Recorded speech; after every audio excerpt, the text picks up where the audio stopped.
You are watching TV Next.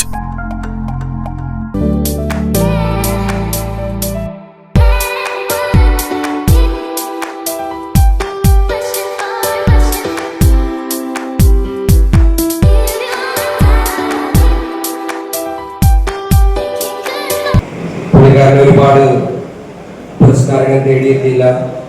പക്ഷേ പുള്ളിക്കാരന്റെ പേരിലുള്ള പുരസ്കാരങ്ങൾ വാങ്ങാൻ ഇനിയും ഒരുപാട് കാലത്തേക്ക് ഒരുപാട് കലാകാരന്മാരിവിടെ വരും എന്നുള്ള കാര്യത്തിൽ എനിക്ക് വിശ്വാസമുണ്ട്. പുള്ളിക്കാരന്റെ പേരിലുള്ള ഈ അവാർഡ് വാങ്ങുന്നത് എനിക്ക് വളരെയധികം അഭിമാനവും സന്തോഷമുണ്ട്. പൂച്ചൽ ഖാദർ സാർ എന്ന് പറയുമ്പോൾ നമ്മുടെ നാടിൻ്റെ ഒരു അഭിമാനവും ഞങ്ങളുടെ നാടിനെ ലോകത്തിൻ്റെ നിറയിലെത്തിച്ച ആ പേര് എത്തിച്ച ഒരു വലിയ അനുഗ്രഹീത കലാകാരനാണ്.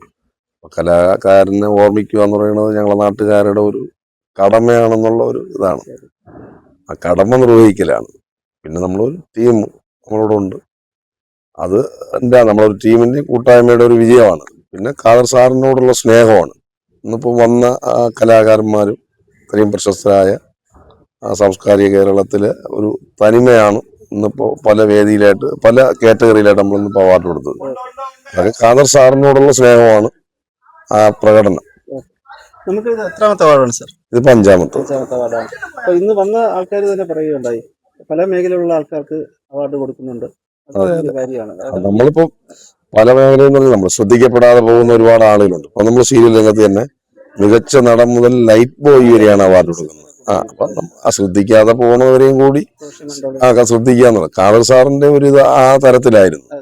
ആളുകളെ പ്രോത്സാഹിപ്പിക്കുക. എണ്ണമില്ലാത്ത ഗാനങ്ങൾ വന്നതെന്ന് പറഞ്ഞാൽ പുള്ളി ആരാവശ്യപ്പെട്ടാലും ഗാനങ്ങൾ എഴുതി കൊടുക്കുന്ന ഒരു വലിയ മനുഷ്യനായിരുന്നു. സ്വാഭാവികമായിട്ട് ആ തരത്തിൽ ആ ഒരു സംഘടന ആ തരത്തിൽ തന്നെ ഓർമ്മ നിലനിർത്തി കൊണ്ടുപോകുന്നതാണ്. പല ആൾക്കാരും പറഞ്ഞു ഖാദർ സാറിന് ഒരു നിമിഷം ഇതുപോലെ ആരും അംഗീകാരം ഇത് കൊടുക്കാതെ പോയി. അല്ലാതെ പ്രതിഭ ഇപ്പോഴും നിലനിൽക്കുന്നു, അംഗീകാരം കിട്ടാതെ. അതിനകത്ത് നമുക്ക് വലിയ സങ്കടമുള്ള ഒരു കാര്യമുണ്ട്. കാര്യം നമ്മളെ മരണസമയത്ത് ഖാദർ സാറിന് ഔദ്യോഗിക ബഹുമതികൾ കൊടുക്കുവാൻ വേണ്ടി ഒരു അവാർഡ് കിട്ടിയില്ല എന്നുള്ള ഒരു തരത്തിൽ അങ്ങനെ ഒരു ഇത് വന്നു.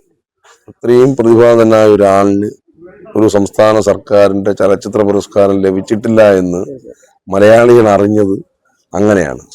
പിന്നെ ജനപ്രതിനിധികളുടെയൊക്കെ ഇടപെടലുകൾ കൊണ്ട് അവ തന്നെ സർക്കാരിന്റെ പരിഗണനയും മറ്റു കാര്യങ്ങളൊക്കെ കിട്ടി ഔദ്യോഗിക ബഹുമതിയൊക്കെ കിട്ടിയാണ് അടക്കമൊക്കെ നടത്തിയതെങ്കിലും അങ്ങനെ ചർച്ചയാവേണ്ടി വന്നതാണ്. നമ്മളാരും ഇത്രയും ഗാനങ്ങൾ രചിച്ച ഒരാളിന് കേരളത്തിന്റെ സർക്കാരിന്റെ ഒരു ചലച്ചിത്ര ഗാന രചയിതാവിനുള്ള പുരസ്കാരം കിട്ടിയിട്ടില്ല എന്ന് പറയുമ്പോൾ ഒരു അത്ഭുതമാണ് ഞങ്ങൾ ഇപ്പോഴുള്ള പുതിയ തലമുറ. തീർച്ചയായിട്ടും പൂച്ചൽ ഖാദർ എന്ന് പറഞ്ഞ മലയാള സിനിമയിലെ എണ്ണം പറഞ്ഞ ഗാനരചയിതാക്കളുടെ ഒരാളാണ്. അദ്ദേഹത്തിനെ വേണ്ട രീതിയിൽ ആദരിക്കപ്പെട്ടിട്ടില്ലെങ്കിലും മലയാളികളുടെ മനസ്സിൽ അദ്ദേഹം എഴുതി വെച്ച് പോയ ഗാനങ്ങൾ ഇന്നുമുണ്ട്. ഇപ്പോഴും കാലാനുസൃതമായ മാറ്റങ്ങൾ ഉൾക്കൊണ്ടുകൊണ്ടിരുന്ന മലയാള സിനിമയിലും ഈ ഏറ്റവും കൂടുതൽ ഹിറ്റായ ലോക്കയിൽ പോലും കിളിയെ കിളിയെ എന്ന് പറഞ്ഞ പാട്ട് ഹിറ്റായിരുന്നു അദ്ദേഹത്തിൻ്റെയാണ്. ശരറാന്തൽ തിരിതാന്നു, ചിത്രത്തോണിയിൽ അക്കരവ, അങ്ങനെ ഒരുപാട് സിനിമകൾക്ക് അദ്ദേഹം പാട്ട് എഴുതിയിട്ടുണ്ട്. അപ്പോൾ കാലത്തിന് അതീതമായിട്ട് അദ്ദേഹത്തിന്റെ രചന നിൽക്കുന്നു എന്നുള്ളത് വളരെ സന്തോഷമാണ്. അദ്ദേഹത്തിന്റെ പേരിൽ ഒരു അവാർഡ് ദർക്കെന്നെ പുതിയ മൂവിയിൽ അഭിനയത്തിന് എനിക്ക് കിട്ടിയതിൽ ഞാൻ വളരെയേറെ സന്തോഷവാനാണ്. ഒരുപാട് സന്തോഷം.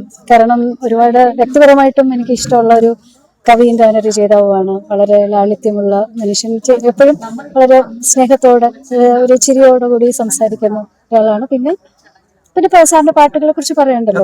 ഒരുപാട് പാട്ടുകൾ നമുക്ക് ഒരിക്കലും മറക്കാനാകാത്ത ഒരുപാട് ഗാനങ്ങൾ സമ്മാനിച്ച കവിയും ഗാനരചയിതാവാണ്. പിന്നെ ഒരു ആകാശവാണി അനൗൺസർ എന്ന നിലയിൽ അദ്ദേഹത്തിന്റെ പാട്ടുകൾ എനിക്ക് ഒരുപാട് പ്രക്ഷേപണം ചെയ്യാൻ സാധിച്ചിട്ടുണ്ട്. അതുപോലെ തന്നെ സാറിന്റെ പാട്ടുകൾ കോർത്തിനൊക്കെ ഒരു ഗാനസന്ധ്യ ഞങ്ങൾ അവതരിപ്പിച്ചിട്ടുണ്ട്. അപ്പൊ അത് സാറ് ജീവിച്ചിരിക്കുമ്പോൾ തന്നെ നടത്താൻ പറ്റി. പാട്ടുകാരെ പോലെ തന്നെ മോൾക്ക് പാടാനും പറ്റി, എനിക്ക് അവതരിപ്പിക്കാനും പറ്റി. അങ്ങനെ ഒരു സന്തോഷമുണ്ട്. തീർച്ചയായിട്ടും സന്തോഷമാണ്. മോളും ഒരു പിന്നെ ആർട്ടിസ്റ്റാണ് അല്ലെ ഗാനരംഗത്ത്. എന്തൊക്കെയാണ് ഇപ്പൊ ചെയ്യുന്നത്? ഇപ്പൊ ലേറ്റസ്റ്റ് ആയിട്ട് സിനിമകൾ ഇറങ്ങാനുണ്ട്, ഒരുപാട് ഷോസ് ചെയ്യുന്നുണ്ട്. ഇത്തവണത്തെ Kerala film critics award best playback singer എനിക്കായിരുന്നു. പിന്നെ ഈ ഒരു അവാർഡ് പ്രത്യേകിച്ച് ഭയങ്കര സന്തോഷമുള്ള കാര്യമാണ്. കാരണം പൂച്ചൽ ഖാദർ സാറിന് ഒരുപാട് നേരിട്ട് അറിയാവുന്ന ഒരു വ്യക്തിയായിരുന്നു, കുടുംബത്തെ ആണെങ്കിലും ഒക്കെ. അപ്പോൾ ആ സാറിന്റെ പേരിലുള്ള അവാർഡ് അമ്മയ്ക്ക് ലഭിച്ചതിൽ ഒരുപാട് സന്തോഷമുണ്ട്. എൻ്റെ ജേർണലിസ്റ്റിക് കരിയറിൽ ആദ്യമായിട്ടാണ് ഇങ്ങനെ ഒരു പുരസ്കാരം മേടിച്ചത്.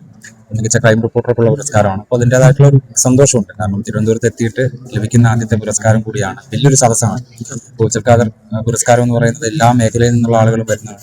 രാഷ്ട്രീയ പാർട്ടി പ്രതിനിധികളുണ്ടാവും, സിനിമാ താരങ്ങളുണ്ടാവും, അപ്പോൾ അങ്ങനെ വലിയ സമ്പന്നമായിട്ടുള്ള ഒരു വേദിയാണ്. അപ്പോൾ അതിൻ്റെതായിട്ടുള്ള എല്ലാ തരത്തിലുള്ള ഒരു സന്തോഷവും അഭിമാനമൊക്കെ തോന്നുന്നുണ്ട്. ആദ്യത്തെ അവാർഡല്ല, പക്ഷെങ്കിൽ പുതിയ ചാനൽ കയറിയതിന് ശേഷമുള്ള ആദ്യത്തെ അവാർഡാണ്. ഒരുപാട് സന്തോഷമുണ്ട്. ഇത്രയും ഒരു ഫേമസ് ആയ അല്ലെങ്കിൽ ആളുകൾ ഇത്രയും ആരാധിക്കുന്ന ഒരാളുടെ അല്ലെങ്കിൽ അദ്ദേഹത്തിന്റെ പേരിൽ ഒരു അവാർഡ് കിട്ടുക എന്ന് പറയുമ്പോൾ തന്നെ ഭയങ്കര സന്തോഷമാണ്. ഇത്രയും വലിയ മഹത് വ്യക്തികളുടെ കൂടെ ആകുമ്പോൾ അതിൽ വലിയ സന്തോഷം കൂടുകയാണ് എന്നുള്ളതാണ്. എന്നാലും ഒരുപാട് സന്തോഷം ഈ അവാർഡ് വാങ്ങാൻ പറ്റിയത്. ഒരുപാട് സന്തോഷം. എൻ്റെ ഫസ്റ്റ് പ്രൊജക്റ്റ് ആണ് സുഗമോദേവി. അപ്പോൾ അതിൽ തന്നെ എൻ്റെ ഫസ്റ്റ് അവാർഡ് കിട്ടിയതിലാണ് ഇത് ഭയങ്കര സ്പെഷ്യൽ ആകുന്നത്. ആൻഡ് എനിക്ക് ഈ ഒരു കരിയറിലോട്ട് എന്നെ കൊണ്ടുവന്നത് ഇതിൻ്റെ ഡയറക്ടർ ഫൈസൽ സാറാണ്. പിന്നെ ത്രൂ ഔട്ട് ഗൈഡ് ചെയ്തതും സാറാണ്. പിന്നെ ഫുൾ കാസ്റ്റ് എന്നെ കുറേ പേര് സപ്പോർട്ട് ചെയ്തിട്ടാണ്. എനിക്ക് ഇതൊരു ലേണിംഗ് പ്രോസസ് ആയിരുന്നു. എനിക്കൊരു 3 വർഷമായി ഇപ്പോൾ. അപ്പോൾ അത് ഒരു അവാർഡൊക്കെ കിട്ടാന്ന് പറയുമ്പോൾ അതിൽ ഒരുപാട് സന്തോഷം. എൻ്റെ ഫാമിലി ഇവരുടെ സപ്പോർട്ടും എൻ്റെ കൂടെ നിന്നതും ഒക്കെയാണ്. ഒരുപാട് സന്തോഷം. ഈ ചാനൽ സബ്സ്ക്രൈബ് ചെയ്യാൻ റെഡ് ബട്ടൺ ക്ലിക്ക് ചെയ്യുക.